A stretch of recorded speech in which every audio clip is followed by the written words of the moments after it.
This is a Ben Frank Connection presentation.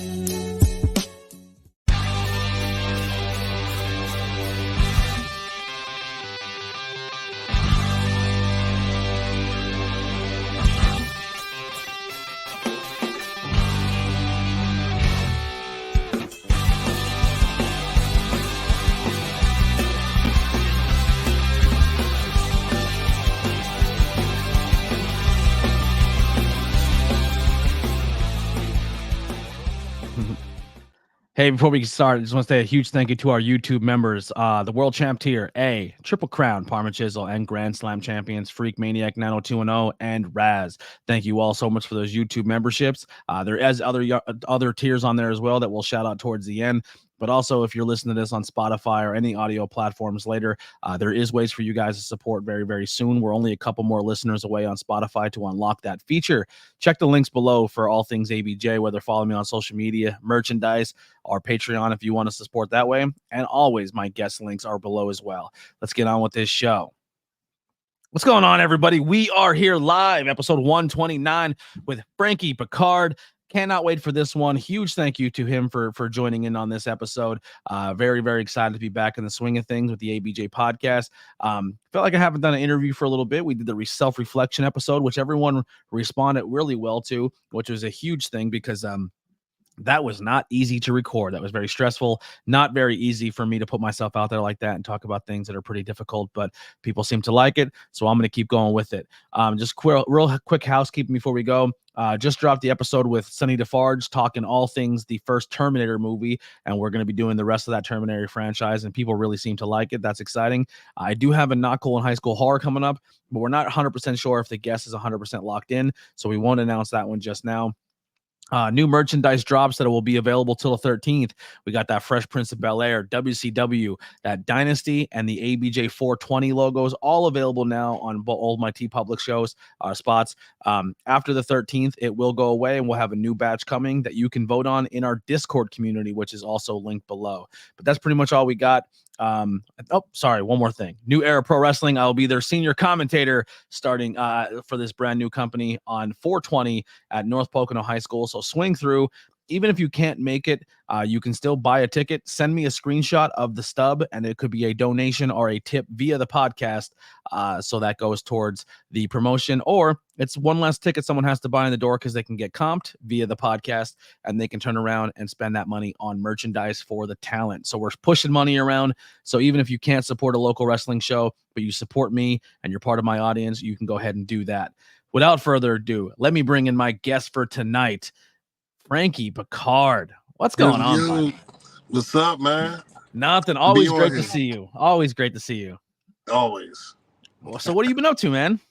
Oh, man, nothing. Just making people become celebrities just from knocking people out or just slamming people on their neck. So either way, the most dangerous striker. Inflicting pain, baby. Exactly. Doing some deadly sin stuff. I see you and those boys been doing some crazy stuff there. Taking over Titan? Yeah, we're taking over Titans. Titan's been doing a lot of stuff, man. I want to talk. I want to say something, but I almost realized, I can't get you in trouble. But that Jersey scene, it's buck wild over there. You can't work for certain people anymore. People are drawing the line in the sand. Jersey's just doing Jersey stuff again. Yeah, it'll be better if everybody just worked together, man. Imagine that, huh? It will be an empire. Yeah. But people. What cracks me up is when people say we do this to put over the talent. The reason I start a company is because I want to be the company to help you get to the next level of your career. Right. So then why am I only allowed to work here? I thought isn't that the goal to help me get more exposure? I don't know. It's a weird business. Right. Everyone has their reasons, I guess. Who knows? But yeah, man. So we go a little bit back. Well, I met you a few times at some shows there, and then we started working on that Jersey scene. And you brought you came up to Pennsylvania a couple times. Always always someone I really, really enjoy having conversations with, whether it be wrestling or outside of wrestling or just chilling and vibing with, man.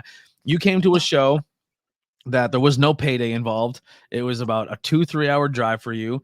And bro, you stayed till like 2, 3 in the morning, just hanging out with us and talking and getting the vibe, know the crowd and the vibe. And I just like, ever since like, I mean, I had it even before then, but that was just one of those nights where I was like, man, I respect the hell out of this guy. Like that's the extra mile. Some people just wrestle, put their gear on and dip, you know, even Suplex Weekend, man, you wrestled 7 times. You said, you told me off camera in Philly and then showed up at Suplex. And I was like, just, there's still people here. There's like 2,000 people still walking around.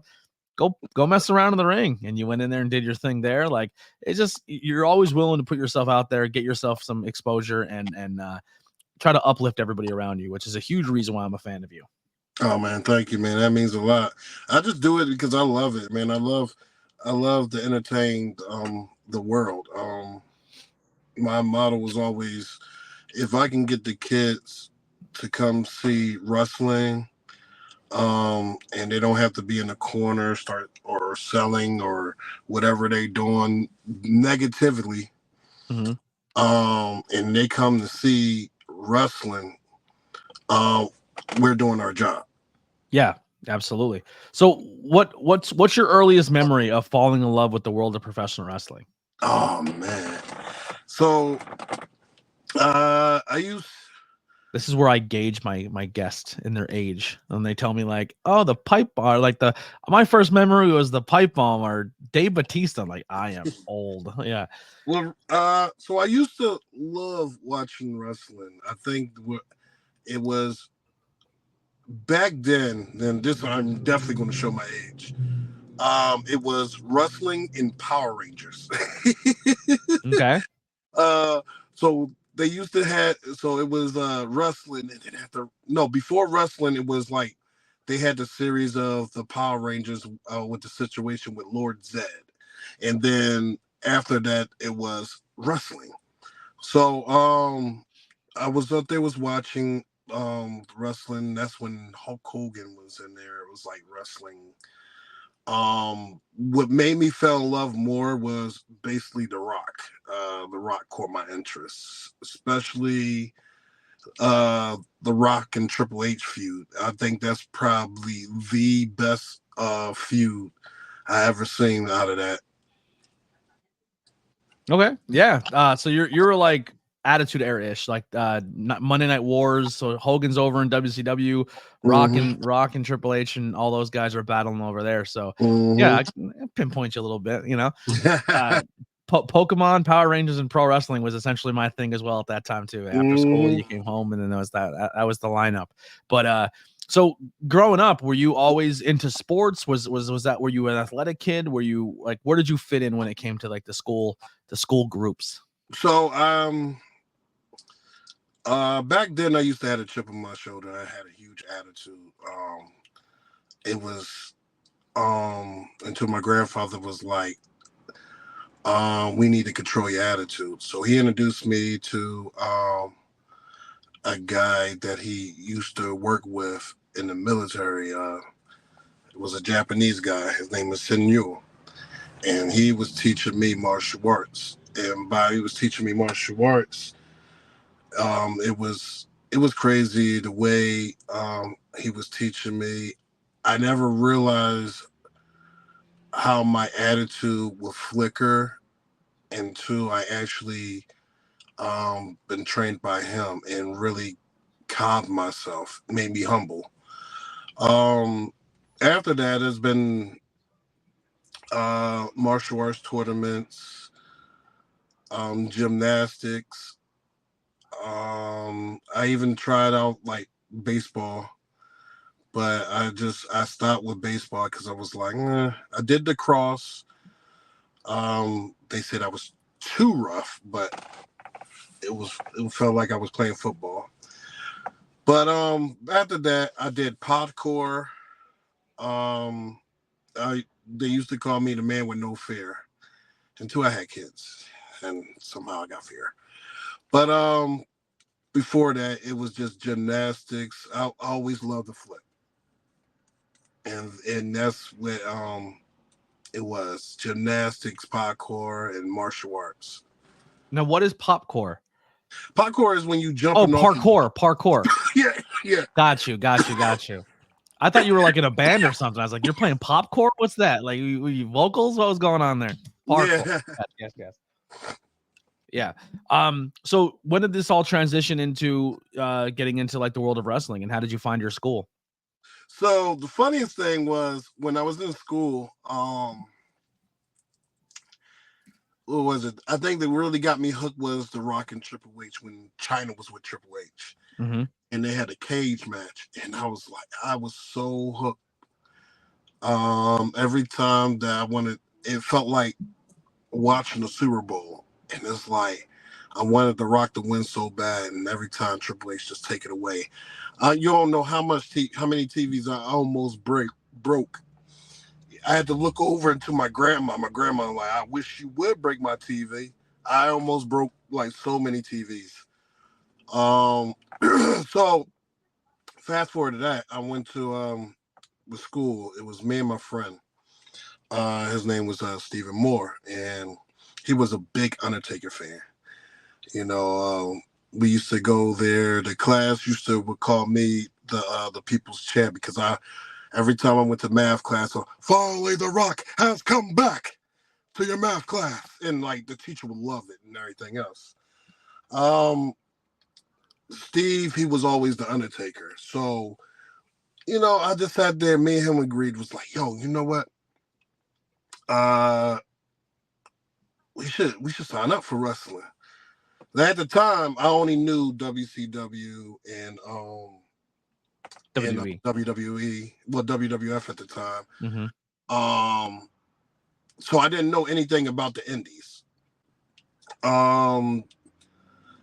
The last I found another company that I was like, I was intrigued was I accidentally over here in Philly, it was Channel 48. So every Saturday used to have been Kung Fu Flicks. And then after the Kung Fu Flicks, it was ECW.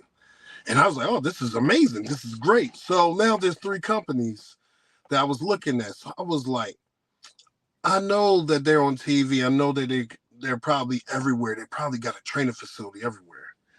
So me and my friend was looking, and the crazy thing that popped up was Combat Zone Wrestling. And I was like, let me check this out. So I emailed them, and then DJ Heidi emailed me back and was like, yeah, why don't you come for a tryout? So I said, all right, cool. So me and my friend was so happy. We went to the freaking store and got shirts made. I was Frank 2.0. Oh, no. Yeah. We was so right there. We was like, yes, we're about to be in. Oh. So it's like you just made your first day of training so much harder. Oh, I did so much. I came in there. So the only thing you were missing was your own championship belt. Like, if you walked in super mark. Oh, I walked in with. It was The whole goal is to. So for those who don't know, when you walk into a situation of school, the entire tryout and school aspect is essentially to break you, to see if you really want this. And normally the scale of how much they want to break you is how much you come in as a like Mark fan, or if you're a little bit of a smart Mark. Like, either way, you're getting it. But coming in with your own wrestling t-shirt before you even step into the rope, yikes. Yeah, I came in there with Frank 2.0, the upload. I was trying to blend. I was like, yeah, my character was Cyborg from the Teen Titans, and it was crazy. So we did so my friend, he didn't make it because he said he had to work. So I said, you know what, I'm going. I already set it up. I'm going. So I went there. It was in South Philly at the time, and as soon as I got there, did the tryouts, and we did all the squats, push-ups. Now was DJ doing the training, or who was running the class? DJ was doing the tryouts. Okay. Nobody. I don't remember who was doing the training at the time. But no, it was just DJ. DJ was doing it. And then I kept going, and I was dying, straight dying. And he was like, I'm going to stop you there before you start throwing up on my floor and everything. So I was so he was like he said come back. He said he gotta go on vacation. When he comes back, just if you want to come back, you come back. How many people were at this tryout with you? Just me. It was by myself. Oh, Yes, I know. Right there, it was supposed to be me and my friend, but my friend bailed on me. So it was just, me. And then I came back and I got introduced to Drew Gulak. And so Drew Gulak was the head trainer. So it wasn't easy. He definitely put me into the ringer. Because I think when I came the same time as I think Connor Claxton and man, it was really good. Shout out to Nate and Dave, the rep. They really looked out for me, and basically I was following them. I just watched them for the first time at that Suplex show. Yeah. Them versus post game, bro. Yeah, they're a good tag team. They're very oh good. yeah, very, very impressed. Definitely. They're like their chemistry is so crazy that I ain't never seen that type of chemistry before. Yeah, it's like they grew up. They grew up together or something. But yeah, they put me. I tagged along, and seeing different places, and they helped me a lot. And definitely special shout out to Nate and Dave. They pushed me more. But besides that, that's basically it with as far as that. I just been with CZW for a long time. Yeah. And now you've seen a lot of people come and go through there. Like a lot of people who are on TV have come through CZW and had little stints and then come and go. Who's someone there that has come through, or even if they're a TV guy, but who's someone through that school that really taught you a lot besides the rep of maybe giving you some advice or maybe what was that advice that they gave you?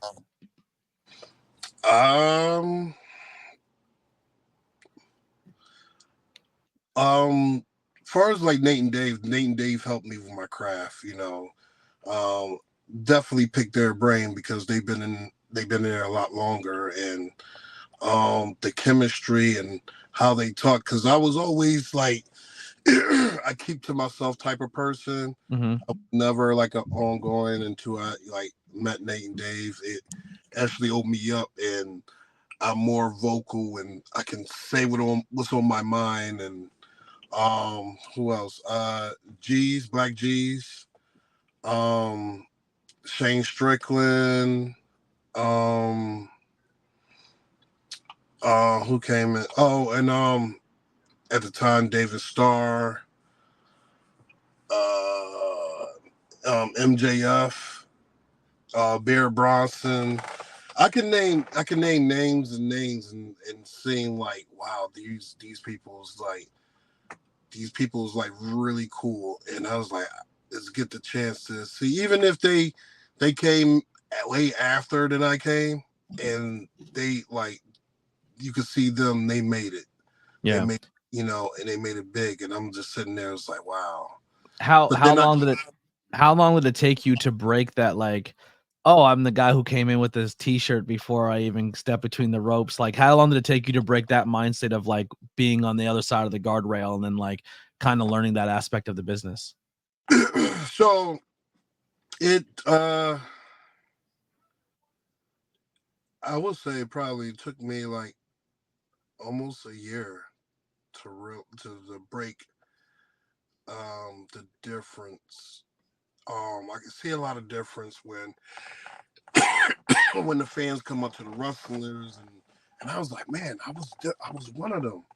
I was like this, and now it's like if I see guys that's up there and they made it to the top, I'm not that, I'm not one of those guys that be like, oh my God, this guy, that guy, oh, I go out there and I pick their brains, Mhm.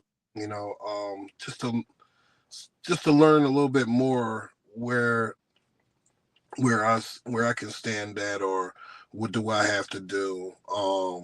It took me a while just to realize personally that it's not about the skills and everything else. It's social media, it's popularity. Um, and that was a while for me to actually put a light bulb in my head. It's crazy because it's like guys like Logan Paul, or guys like anybody that's like if I use GCW, guys like the Walmart guys and everything else that got that social media buzz, or like saying Keith Lee, Shane Strickland, how they went to the NXT and they still kept their names, and it's like it's the social media, it's the people Mhm. that will catch their eyes. Yeah. So It's you when you bring something more to the table than just your wrestling ability. If you bring a little bit of right. clout, if you bring a little clout with you, it takes you Mhm. further. That's what I'm trying to do now It's with this podcast. Just so ever since that, it was I was trying to figure out a way to because I love anime and everything else, and my sister, yeah, I'm sure we'll touch into that in a little bit. We had talked for like 3 hours about anime the one night. It was right. a wild time. So when was your first match? Walk us through that experience of the first time you're going to actually get in the ring in front of a crowd and do your stuff. So my very first match, How long back are we talking right now? I will say 2013. Do you keep a journal of all your matches? I used to. I used to. Until I had to like clean up because my dog really tore my book up. So I but never did it. I never kept a journal. I always kept a journal. I always kept to find out where I'm at, how many matches. But I mean, this is kind of my journal journal. I can go back and rewatch my old content when I'm plugging my first ever show and being like, oh, I can't believe I'm going to this. So my journal's been essentially right here, like this guy, this little camera here. Nah, man, I feel you on that. Just I would say if you really want to get technical, was I went with the rep, and they took me to like this place, and it was an interesting place. It was like an old weird banding looking like firehouse. It was actually, quite frankly, it was in PA. Yeah, Firehouse shows you. It sounds very Pennsylvania. Yeah, so it was like we was in there. It was a good thing. I learned a lot. Do you remember who you worked? No, I have no idea who he worked. You're a I know. boxer. You get punched in the head a lot, so you're a little shaky. So. Well, Drew didn't take that as like right here. My serious was me versus Connor, and he took us like just wrestling. He is like wrestling, no punching, no nothing, just wrestle. So like me and Connor Claxton did it like, I don't know, umpteen times back to back, and it just kept growing and growing. Basically Drew was just showing us the fundamentals of everything.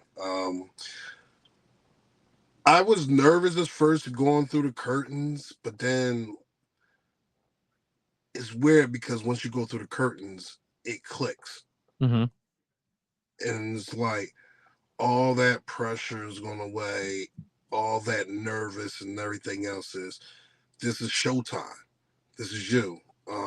You're going out there and put on the best performance that you can. When did you transition from wrestling to this world of celebrity boxing? So,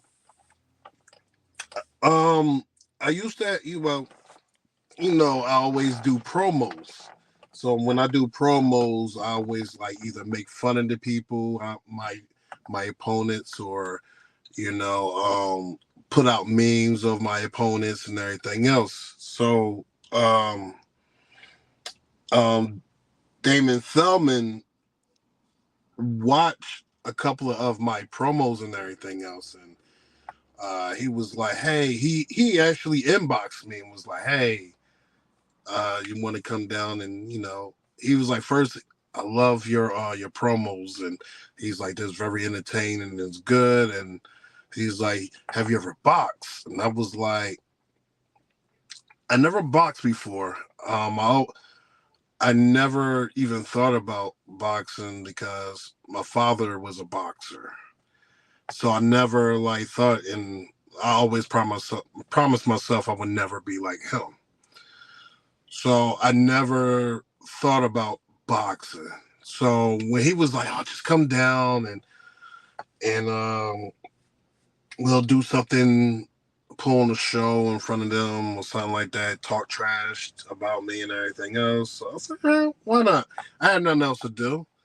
So I went down there and was talking trash, and the people started loving it. And he was like, "Ah, man, we could do some fights and everything else." And I was like, "Okay." And I started loving it. I felt real comfortable and everything was good. Me, I love to do stuff for charity.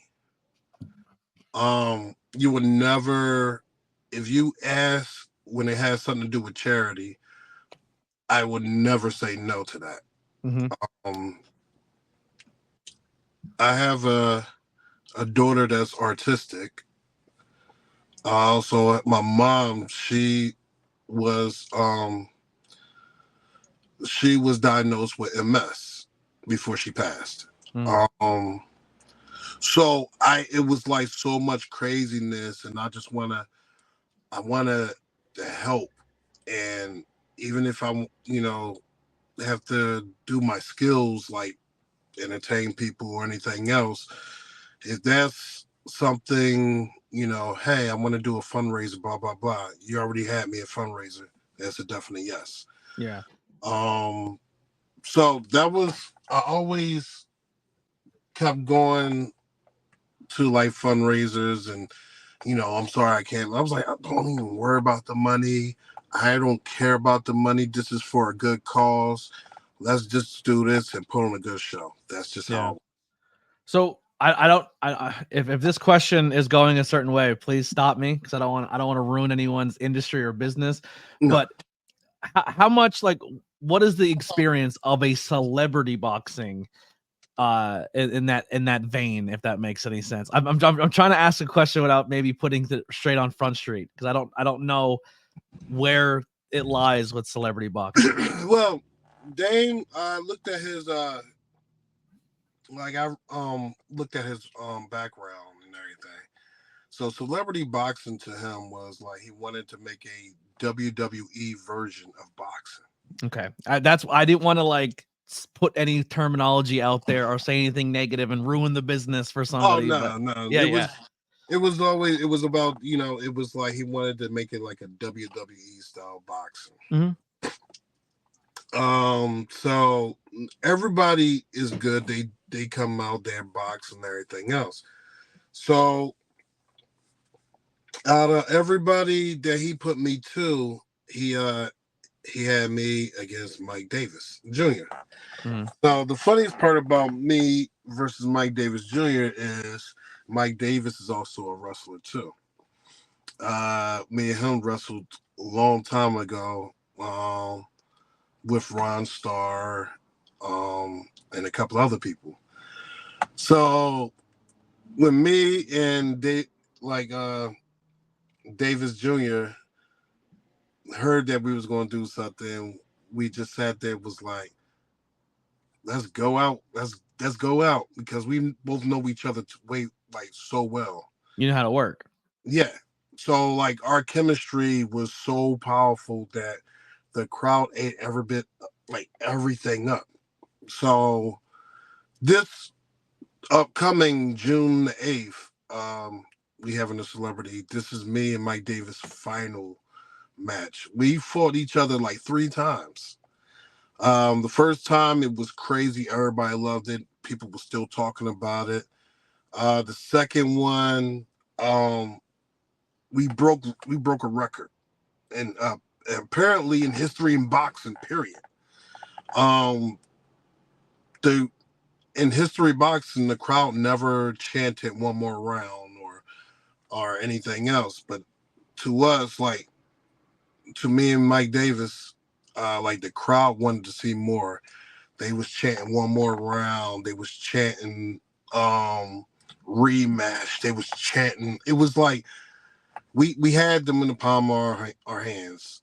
How much of the celebrity boxing is the entertainment aspect, and how much of it is legit boxing, going out there trying to knock somebody out? So the problem is it's a lottery ticket. Yeah. The reason why I say that is, if you're fighting people that you already know, like a wrestler, we already know how to do stuff. Yeah. So we already know how to entertain and put in the work. We'll start turning into stunt doubles. Mm-hmm. But if we're fighting guys that don't know how to do all this stuff like that, that's when we have to really get serious. Because, either they're thinking, hey, this is my turn and my spot, and they really want to fight. And that's where we go. We'll get serious with it. So there could be situations where you're working, and then there could be situations where you're legit going out and boxing somebody. Right. Interesting. Yeah. So either way, it's a gift and a curse at the same time, bro.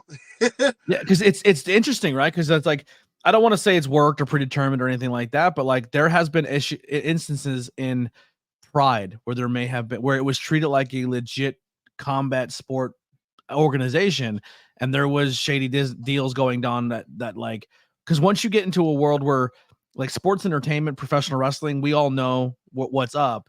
But then when you get into the world of like real combat, and then you tote that line between the two, like we know that blood sport is still, it's like, it's not like they're going out there as legit shoot wrestling. They're going harder than they normally would, but we still know that there's some predetermined aspect in that, and are like that.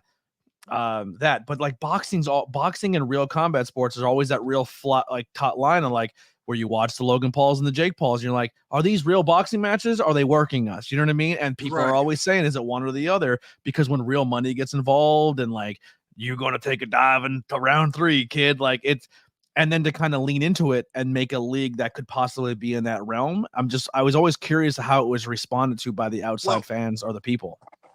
Back then, boxing was always rigged. Mm-hmm. It was always, especially with like the mafias and stuff like that. You want to take a dive, you're going to have to take a dive. Yeah. It was always predetermined who will win and who will lose. It's just the same. The crazy part is just the same as wrestling. I ain't never knew about it until I actually went to an actual boxing world and actually saw like real boxers like go in, and I finds out that it's crazy. That it's like, it's not what you thought it would be, but it's actually cool at the same time, because the difference between wrestling and boxing is you can't go in the back and start talking about what you're going to do or what style or moves or whatever the case may be. You just have to go. It's an interesting, especially celebrity boxing is definitely interesting, but I love it. It's actually fun. Nice. So you guys, this will be our last wrestling one. We'll switch gears a little bit here, but like you, so you recently on the scene, you're kicking into the gear with this new stable, this new Deadly Sins. Walk us through it. Who are the members of Deadly Sins? What is the premise of this team, and what are you looking to accomplish with them? So the team that we're basically put together is enough is enough. Where basically is like you're putting people like look at the guys that always follow the rules of wrestling. Wrestling has their rule books, and wrestling don't owe you nothing, and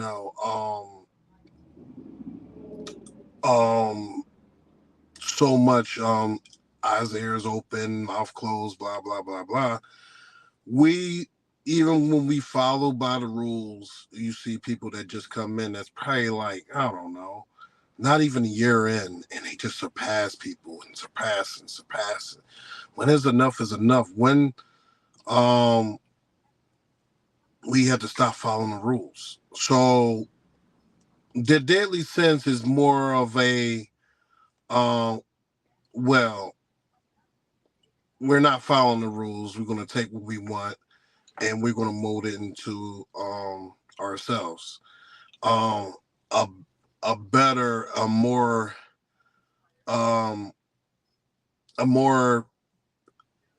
better wrestling.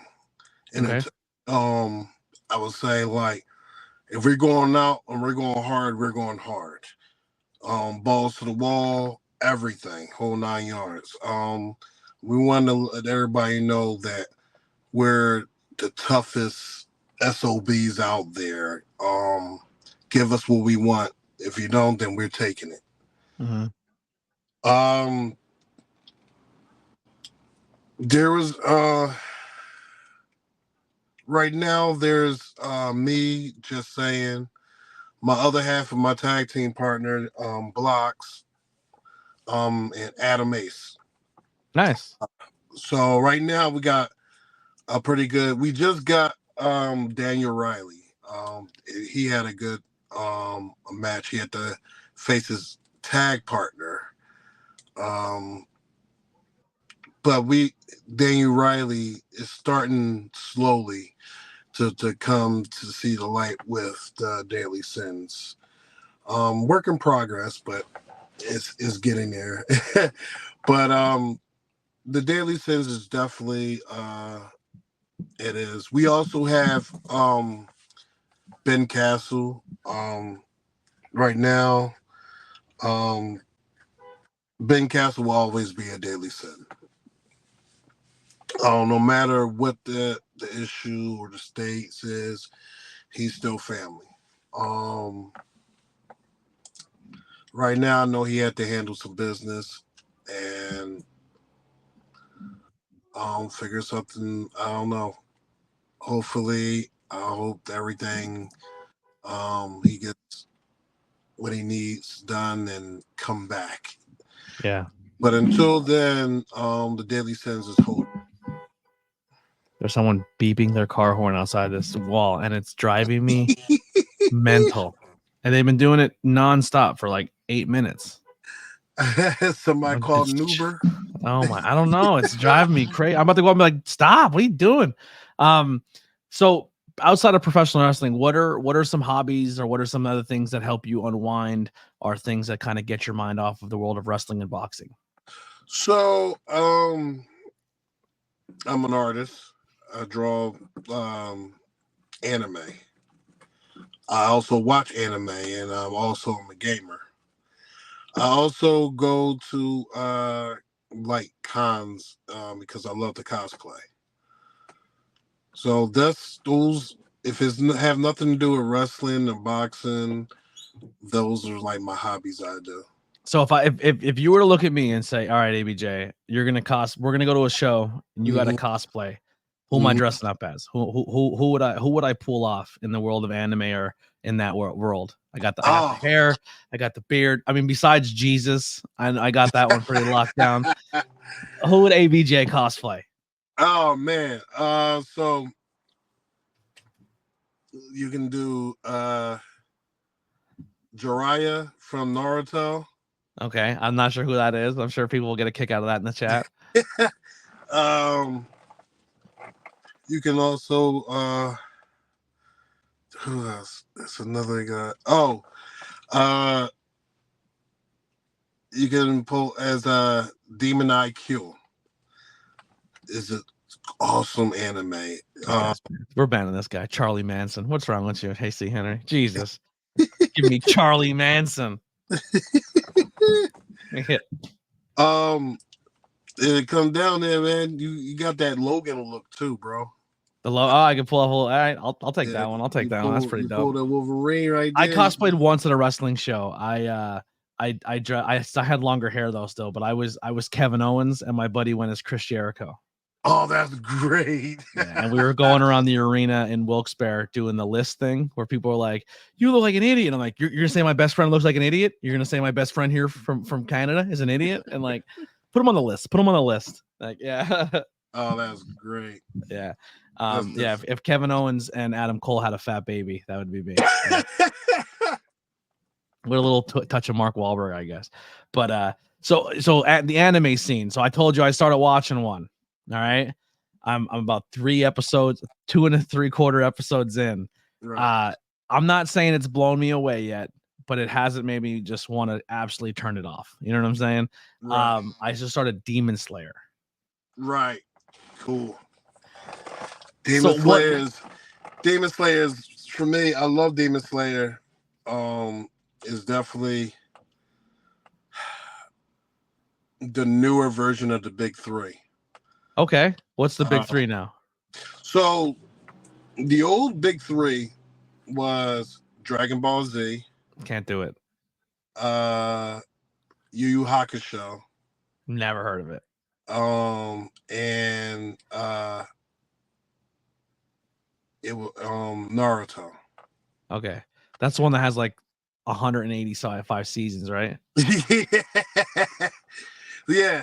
That one, the biggest ones of all that has a lot of of episodes and seasons is One Piece. The second one will be Bleach. Because there's so which is the One Piece is not One Punch, right? That's 2 different things. That's 2 different things. Okay. But One Piece has like so many episodes. It's a very long, and the only reason why it's like that is because there's so many fillers. Gotcha. So many fillers in there. Bleach is right behind it. It also has so many fillers. Yeah, so I struggle with the Japanese animation with the art style's cool and stuff, but I watch dubbed, right? Obviously, or even when it's not dubbed, like every character sounds the same to me. Either you're a high registered Japanese accent or a very really low. Like there's no one who's just like have a great day. And like everyone's just like either extremely or like it's just one or the other. So everyone exactly sounds the same, and it's hard for me to depict what character I'm into because they all sound like it's 2 different people in the same room doing the same voice. And then just the fact that there's so much internal dialogue at the same time as there's external dialogue, and I can't tell which one's which when I'm watching, and I'm like, I'm so confused. And like just the way that's it, thumbs down, definitely thumbs down. Yeah, but and then like they're always crying. Everyone's crying all the time. It's just everyone. I'm not trying to get in touch with my emotions yet. I've been fighting this toxic masculinity for years. You ain't get me to break. You know what I'm saying? Especially not Japanese animation. So if you really if you really want to see some good anime that's like I see what you're talking about. Like if you don't want to, I'll use an example. Throw Goku powers up to go Super Saiyan 3. It takes damn near 85 episodes. 3 episodes just to get to where you make. Yeah. So if you want, watch watch Death Note. Okay. I seen the movie. I liked the movie, and everyone told me I was wrong for liking it. Oh my god, no. William Dafoe is a demon? How are you gonna tell me that's a bad movie? Oh, William Dafoe is William Dafoe. Yeah, exactly. And they're like, Nothing "Oh, you're can go wrong. That wrong." movie sucked." I'm like, if that But movie the sucked, story- then the anime is terrible. But the story is like, the anime is freaking awesome. Okay. The details, the story, the plot twist, the mind fuckery is insane. Also, you ever watched the Butterfly Effect? Yeah. All right, so there's an anime that is really good. It's called Tokyo Revengers. Revengers. Yes. Okay. So it's like the story about like this kid. It starts off like this kid is in the subway and he gets pushed while this train is coming, and then all of a sudden he went back in time. He tried to figure out, and then he comes back to the future, and certain things done change. And the only person that remembers who he is this cop. But he saved this little boy's life back in the past. Interesting. But it's basically the whole story was how can he keep his girlfriend alive? Okay. Because every time he kept going in the future, his girlfriend will reappear, and then somehow she dies. Like she dies like 50 million times. She's like Kenny. Ways. Yeah. Bro, it was like this. It's like, oh, what happened? He had to go back in time and try to straighten it out and try to figure it out. And he comes back. Oh my God, you're back. You're alive. And poof, you die again. It's like, this is the most fucked up anime I ever seen. I was scrolling through Crunchyroll and all these different apps, like everyone has like now an anime section. I was like, oh, this is kind of cool. Right. Not Crunchyroll. I didn't use. I think it was like a Crunchyroll app on something else, so it wasn't the full Crunchyroll library. But Right. there's like animes about basketball, like a basketball show. Like I was like, dude, and then like I don't know. It's just, what's the one that has Tiger Mask and stuff in it? Like the New Japan wrestlers are in the anime. Somebody was telling me about that one. I might like that one. The only anime I ever, as a kid, I watched and I was like, I like this, and I just because I thought it was really cool. I liked Speed Racer growing up. Speed Racer? Yeah, I loved Speed Racer. I thought Speed Racer was funny. Nothing can ever go wrong with Speed Racer. Yeah, I thought, Racer X and shit. That was dope. That's the funny thing. That's the so the anime is Tiger Mask. All right, got you. I'll have to look that one up. What's the other wrestling one? There's an anime called Tiger Mask. It's based on Tiger Mask in New Japan. Tiger Mask W. If you like pro wrestling, you like Hajime no Ippo. I hope I said that. I probably said that completely wrong. Isn't there like a muscle one? Something muscle? Ultimate Muscle? Ultimate Muscle? Yeah. I don't know. Could I put that as an anime? That's cool. Ultimate Muscle was always great. I don't know if I could put that as an anime. Why? What makes it not anime?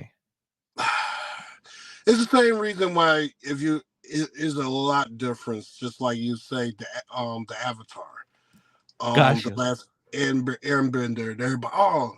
Because a lot of people will get upset if you go because they'll have that at the anime section, and it's like that's not even an anime. But it's because of the creators, the creators. Eddie Guerrero was Black Tiger, if I'm not mistaken. He wasn't Tiger Mask. He was Black Tiger. He was Black Tiger. Yeah, something along those lines. I think he was the second Black Tiger. I don't know who was the first. Yeah, a few people have donned that mask. Yeah. Yeah. He was pretty. Lily said, "How are you a member of Deadly Sins and don't say Full Metal Alchemist Brotherhood?" Oh, I always love that. That's the one that everyone. That's the one with the armor suit, right? The problem is, he just said it's a lot of crying and emotions and everything that goes like that. That's the reason why I didn't touch on Full Metal Alchemist. Yeah. Because there's a lot of crying and emotions. I remember sitting in a room with my buddies and we're like, all right, they're like, listen, Blackwell, we're gonna put you on to our anime. This is our favorite one. And I was like, all right. They put it on, and it was a bunch of superheroes fighting bad guys in the city. And like the whole episode, the guy they're fighting was a guy with a hand on his face. My Hero Academia. Yeah, and like I'm in a room with other grown men, and I'm watching a show that I have no idea what they're even getting into because it was just screaming the whole time. They're just like, and then like just and it's just like, okay, and I'm like, what's the plot here? He's like, why is the guy's hand on his face? What is this? And they're like, don't worry about it, bro. I'm like, I have to. I can't just see that and then not ask questions. And they're like, and then everyone's crying, everyone's bawling their eyes out. They're crying. I'm like, what are you crying about? They're like, I don't know. It's the crazy part is like every fight, everything that happens in My Hero Academia, their backstory is so deep. It's insane. It's so deep. Every kid has been traumatized in that show. I think that's a problem too. Is every show is like you're trying to like, because every show, right? You have to relate to the character in somewhat, and for me, like, I'm a 13-year-old who's gonna explore the world. It's like, no, you're not. Go to fucking school. Yeah, leave. I'm a man now. I'm 12. I'm tired. Leave my house and become a superhero or catch all the Pokemon. Like, you're 12, bro. This is how you get taken away in vehicles. You know what I mean? Like, stay home, learn a little more, and figure it out like the rest of us at 18. I just, you know what I'm saying? Yeah, in Japan, everyone's like, all right, son, you're 11. You're a man now. Go walk across the country. You're like, what? That's what happened with Hunter x Hunter. It was like their parents, like every anime parents is like so dead parents. I have to go learn the world now, and no one calls CPS. You know what I'm saying? Like Hunter x Hunter. His name was Gon, and like his mom passed away, and his dad just like straight up abandoned him. Yeah, every movie's a Disney movie. Like in a world where your parents die, and then demons take over, this 13-year-old boy will save the universe. You're like, get the fuck out of here. I just couldn't even go around and get stronger. And it's like, what? At 13 years old, I didn't even know how to tie my shoes yet. And you're telling me these kids are taking over the world. I'm over It's always like that. It's amazing because it's like, what's going on in the writer's mind? Yeah, everyone writes the same way. Young children, and they have to go and save the world. It's like you're going through so much stories. That's the reason why I like Dragon Ball a lot, because it's like, man, it started off as he was a kid, and it just growing up. It was like we basically grew up with Goku. Another show you should watch is Full Metal Panic. They just said JoJo's Bizarre Adventure in the chat. Yeah. I might like that one. So shoot, you never watched these type of animes. Think of Fist of the North Star, but if you don't know what that is, watch Fist of the North Star. The whole image is nothing but the Fist of the North Star. The only difference is it has a more humor into it, and more like is more humor into it. That's all I can say out of that. What's like your desert island? Like, you could take 3 animes with you forever. What are they gonna be? Oh man. Ronin Kenshin is one.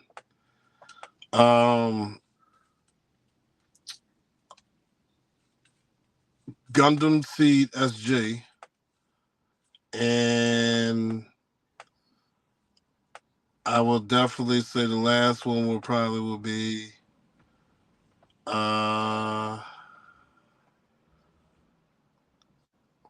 it's kind of toss up between Bleach and Videos by Silas says Trigun. Yes, Trigun is great. Trigun. Oh man, you gotta watch that too. Trigun. What's Trigun? Is that big robots? No, so Trigun is basically is this guy. It's weird because it's like a I love hearing people's descriptions of a Japanese anime, because you're like, what acid trip were they on when they came up with their presents? It's like they're like future, like Wild Wild West people. Okay. And there's this guy that has called himself Master the Stampede. They're saying I would like Berserk because it's super violent, boobies, and demons. That sounds awesome. Oh yeah, Berserk, yeah. Occult stuff and boobies. I'm in. But no, that's probably out of the big ones I would definitely would do. Yu Yu Hakusho would probably be the only one that kind of, and Ninja Scroll. That's it. Ninja Scroll. I'm thinking, I was like, isn't that a video game? But that's Ninja Gaiden. What? I thought Ninja Scroll was something else, but I'm thinking Ninja Gaiden. Oh, if you want to watch some look up Ninja Scroll. You're gonna sit there and think, oh shit, I'm really tripping on acid type shit. Everyone in the chat's loving Ninja Scroll. That one popped everybody. Yeah, exactly. Ninja Scroll is the best. It's becoming a bit now. It's like just recommend ABJ anime and then I try it out. Yeah. Ninja Scroll is definitely this guy named Junbei, and oh man, he's like not a care in the world. He just wanted to mind his business and trying to help. And then he has this he met up with this girl, and this girl's like body made of poison. It's weird, but it's funny as hell. At the same time, as a kid, you just sit there, it's like, what? This shouldn't even be for kids, but you know, that's sweet. Yeah, that's literally it. Recommend ABJ anime that he'll soon forget about. Nailed it. That's funny. Are you gaming at all right now? Are you doing anything like that? Between traveling and the kids and everything else you got going on? So like my goal, I was always a fighter game. Street Fighter, Mortal Kombat, Tekken. My adventure ones to go to will be my favorite of all time is Resident Evil. And then I got tired of watching Resident Evil because they got away from the story how it became famous to more stupid stuff that is just like, I'm just all right. Yeah, now y'all going away from the story. Tomb Raider used to be my thing. I just finished that Village, the Village Resident Evil, and I really enjoyed it. Oh, it's definitely good. Definitely like a whole different version of like this whole different version of like Resident Evil. Like it's just like, well, everybody knows, everybody got the G virus. It's weird because it's like, oh man, it's like it's not even off the black market. It's in Walmart stores anywhere. You can get the G virus anywhere. Yeah. We do have some questions that came in throughout the chat because we're getting towards the end here. I'm trying to scroll up here. There's a few of them. I believe one says, what do you mentally do to get ready for a boxing match that's different from wrestling? So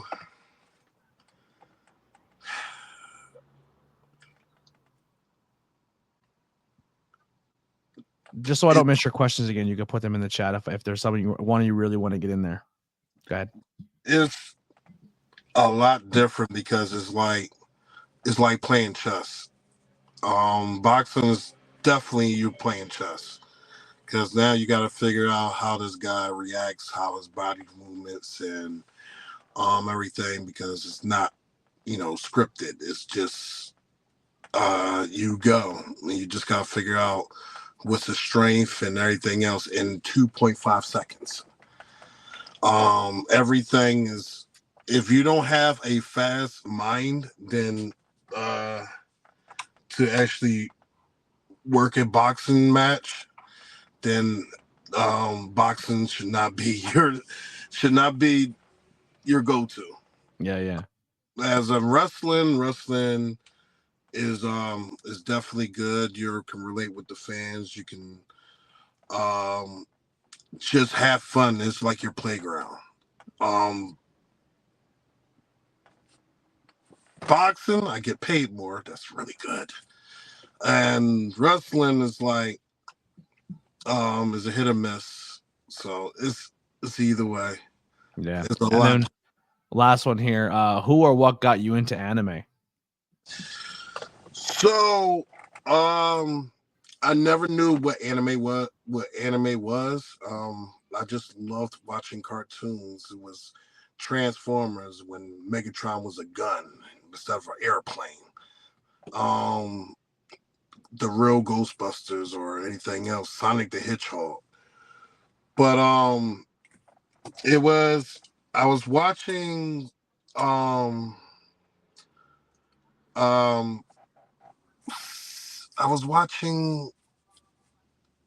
Dragon Ball. Dragon Ball, I didn't think it was an anime, but Ninja Scroll that's the one, because I went over with my friends and we was like, yo, we got this thing, and the first anime I actually watched was Ninja Scroll, and then after that we watched this movie of Yu Yu Hakusho, and I was like, and so on and so on. I was real hooked on anime. Yeah, Chubby, we see they're having some difficulties with their YouTube. Well, I definitely see you. Appreciate you, Chubby, for stopping in. Where can people find and support you? You can find me on all social medias, Facebook, Frankie Pickard, Facebook, YouTube, TikTok, Instagram, Twitter, well, X now. Just anything just type in my name and you'll have the whole list. You'll find me there. All righty. Awesome, man. I appreciate your time so much for doing this. Is there any shows this weekend or something coming up that you're going to be at that people can support as well? Yeah. So we have May the 11th is Rise of the Titans. We also, before that, on May 11th, we have a free TV taping that we can bring, like, all the crowd, like all the people, y'all want to come and watch something for free, by all means. And if y'all want to stay and want to watch some more wrestling, you might have to pay on that one though. But the Rise of the Titans, we got Danger Zone. Danger Zone is like more a free TV taping and have the more of the crowd interact and everything else. We also May the 18th, we also have May the 11th is Danger Zone and Rise of the Titans. May the 18th will be Grand Slam. And then June the 8th is Celebrity Boxing. Yeah, you know who you're fighting yet? No, in Celebrity Boxing? Yeah. Mike Davis, the final round. Oh, so you got the rematch? Yeah. Awesome. All right, man. Well, that'll do it. ABJ Podcast. Make sure you check all the links below to support Frankie and all his adventures and everything he's doing. Thank you for doing this. I really appreciate you. I always enjoy having conversations. Everyone who stopped in at some point, thank you so much. I do want to do a shout out to our other tiers and our members on our channel. I should have had this prepared, but yeah, other content out there. Once again, if you are listening to this on the audio side, or if you enjoyed this episode and you want to check it out while you're driving in your car or whatever it may be, just search the ABJ Podcast and we're all there. You can leave a review if you're on Spotify and Apple. Some platforms let you do it, some don't. If they do, help us out with a review. It goes a long way. But let's get a quick shout out to the rest of our members here. We have our tag team champs, Lily Rodriguez from Witchcraft by Lily and James K from Addictedly Speaking Podcast.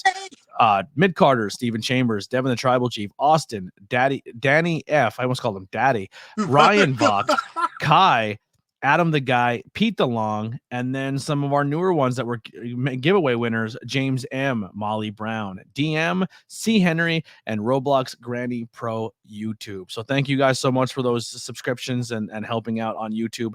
That means the world. That'll do it for us here. We'll get out of here with some music by the Converse Kid. Until the next time, we're out of here, ABJ Podcast.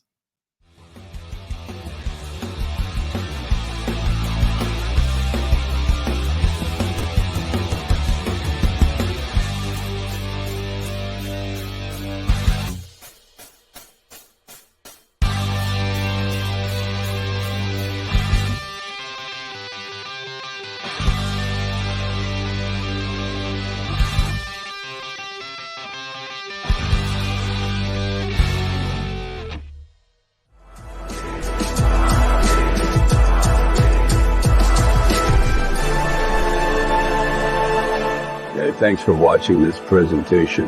Like, share, and subscribe for more.